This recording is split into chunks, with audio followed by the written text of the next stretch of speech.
असल में ये एपिसोड का नाम पहले जेलो होना था, जो कुछ एडवर्टाइजमेंट्स के लिए था जो जिमी इस एपिसोड में बनाता है। लेकिन जेलो कंपनी के साथ लीगल इश्यूज की वजह से ये नहीं हो पाया, तो शुरू से ही ये एपिसोड थोड़ा ऑफ है। लेकिन चलिए देखते हैं क्या ये अपने आप को रिडीम कर सकता है। हम वापस आते हैं उस पल पर जब चक अपने पड़ोसी का न्यूज़पेपर चुराता है और पुलिस जांच करने उसके घर पहुंचती है। पुलिस चक के घर आने की परमिशन मांगती है, लेकिन चक उन्हें मना कर देता है अपनी कंडीशन की वजह से। चक पुलिस को प्रोबेबल कॉज पर लेक्चर देता है और पुलिस घर में चारों तरफ रिप कोड्स और लाइटर फ्लूइड देखकर सोचती है कि चक कोई गैस स्टेशन वर्कर है।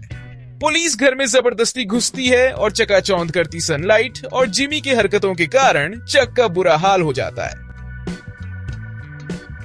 जिमी इस बीच पोटेंशियल क्लाइंट से मिलने जा रहा है, जो पिछले एपिसोड के पब्लिसिटी कांड की वजह से कांटेक्ट कर रहे हैं। लेकिन ज्यादातर क्लाइंट्स वियर्ड होते हैं। पहला क्लाइंट एक क्रेजी काउबॉय होता है जो यूनाइटेड स्टेट्स से अपनी जमीन अलग करके खुद का देश बनाना चाहता है।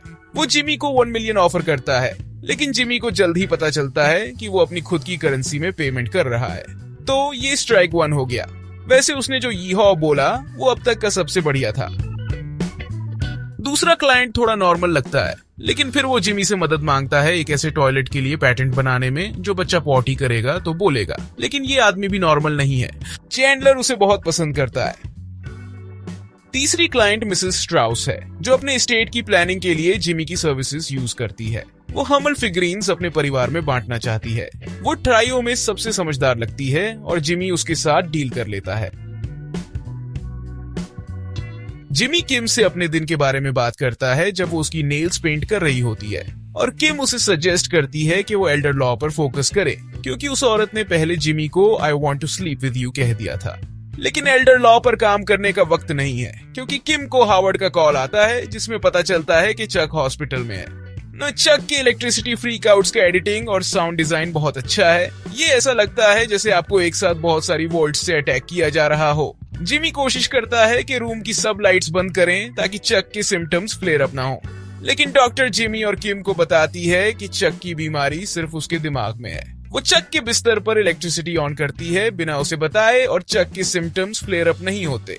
डॉक्टर जिमी को सजेस्ट करती है कि वो चक को मेंटल इंस्टीट्यूशन में भेजे, लेकिन जिमी डिसाइड करता है कि वो चक को घर भेजेगा।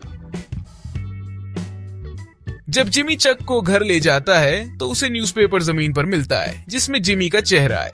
वो समझ जाता है कि चक बीमार हुआ क्योंकि उसने ये पेपर देखा था। वो फिर से चक से कहता है कि वो अपने स्लिप इन जिमी दिनों में वापस नहीं जा रहा।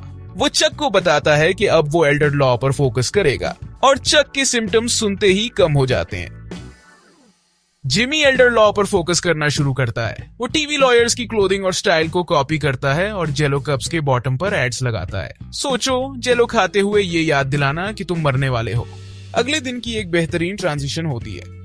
माइक एक औरत के साथ स्टेयर डाउन कर रहा होता है, फिर वो घर लौटता है और एक पब्स ब्लू रिबन पीता है। अचानक उसके घर पर कोई नॉक करता है। पुलिस दरवाजे पर होती है। थोड़ा शॉक हुआ कि ये एपिसोड काफी हीटेड है।